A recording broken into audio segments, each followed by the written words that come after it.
Hello everybody. So it's blowing a hoolie and I really hope you can hear me, but I'm just going to carry on as if you can and assume, which might be silly. Anyway, today I'm going to just talk about apical dominance, which sounds like it could be rude, but it really isn't. So apical dominance is when you see a plant what looks like this blighter, where there is one very definite dominant stem which is chucking all of its energy into pushing up that stem until it goes up and up and up and up and up and flowers at the top probably once, which is really frustrating and really annoying, but actually that's what plants do. What they want to do is they want to get their roots out first, then they want to grow, then they want to flower, then they want to seed. And what we actually do by growing plants is we kind of interfere with that. So lots of people have been doing this recently, and it's really very simple to rectify. But what I wanted to just talk about really was what happens when you do rectify it, for want of a better word. So the reason that this happens is that all the growth hormones rush up into what is called the apical meristem, and those growth hormones just keep pushing up and up and up and up.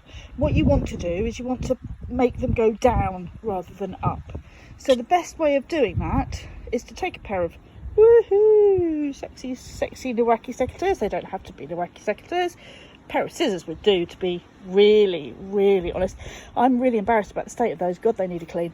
And take the bud or as much as you want really. So you could take it down to that bud there, and then these tiny, I don't even know if you can see those, these tiny little buds in here will spring forth new shoots, or you could, if you really were feeling brave, take it right down to there. Now you would lose a whole lot of stuff if you took it down to there, and it would still flower, but it's not going to flower for a while. So I'm desperate for dahlias. There you are, that's my new thing. Desperate for Sarah Venn, desperate for dahlias. So I'm going to take it there, and literally all I'm going to do is put the secateurs in, chop. Now lots of people will say, oh, but that's really difficult. How do you know? Are you sure? I know because over the years I've grown millions of plants, but I also know because that's the science. So with that thought in mind, there are lots and lots of plants you can do this to. Pretty much all annuals that you might grow for cutting, like calendula, like ami, like just anything really will enjoy this. But also a lot of perennials do really well if you behave like this. So I'm just going to talk about this astrantia for a minute. So I adore this astrantia. It's called Shaggy because it's a bit shaggy when it flowers, which is lush. Now I've left it too late this year, but normally I would chop that back in what people call the Chelsea chop, and that effectively does exactly the same as what we've just done to that dahlia. Now what happens as well is when you do that to a plant, I know it looks harsh, but not only does the growth hormone fly back into these lower buds, but it also rushes back down into the roots, and you have apical dominance in roots as well. But one of the things that I drive my clients mad with if we go plant shopping is we walk around and we look at plants and they're all in flower, like the garden centres love to have them, and I say, well, you could have that one or you could have that one, and they go, oh yeah, that's beautiful, and I force them to chop the flower heads off once they're planted. And the reason I do that is because you cannot have a plant that is concentrating on flowering and concentrating on putting down roots That's just not the way that plants work. So what you need to do is, if you buy flowers or plants that are flowering, harsh as it may sound, cut them back. Cut the flower stem back. And the prime example of this is Echinacea. Now, I've been faffing around with my pots and moving them around this morning. Look at those lovely calendula. And I have 2 pots of Echinacea. One is here and there's one is there. Now, they are beautiful plants, bought from Riverside Garden Centre a year or so ago. But what you have to do with Echinacea and anything similar is you have to plant them really, really, really early in the season. So by now they need to be planted. You need to chop any flower heads off until probably, or any buds off until probably the beginning to the middle of June, and then let them flower.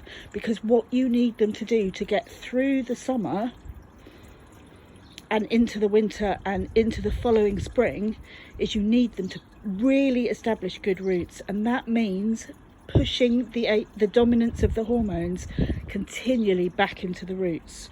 So if you're growing, for example, things like fuchsias, if you're growing them for sale, you continually pinch them out like we have done with that dahlia all the way through until the point at which you want them to flower. So, you know, if you're growing them from January onwards under lights, which people generally do, you would literally pinch them out every time they are ready to be pinched out until you're actually pinching out 7 or 8 stems on each plant. And that's how you get a healthy bushy plant. So, that's it really. That's kind of what I wanted to talk to you about today. So when you do see people doing that, it's science. It's not just, you know, this is what we do. It's part of the scientific makeup of how we grow plants. I'm just going to look at that Verbena bonariensis because you could really do it with that as well. And actually, what I'm going to do with that, so you can see that it's starting to flower. But what I'm going to do, and this makes it flower for longer in the season, is I'm going to just chop down to, I think, come back here in the wind, that one there, and this one here, and that will mean that it carries on flowering for longer, which of course is great. And it also means cutting material. Hurrah! So I hope that's helped. A book that I would recommend to absolutely everybody is Brian Capon's Botany for Gardeners. Not only is it brilliant in terms of what it tells you, there's also quite a lot of humour involved in the writing. And it's a really, it's a good read. You can just read it, but it explains the science. So there we go. That's today's little I don't know, rant, chat. But before I go, people think I'm mad growing this in my garden, but look, that's meadowsweet starting to come, which will mean the scent will be extraordinary in about a minute, which is very exciting.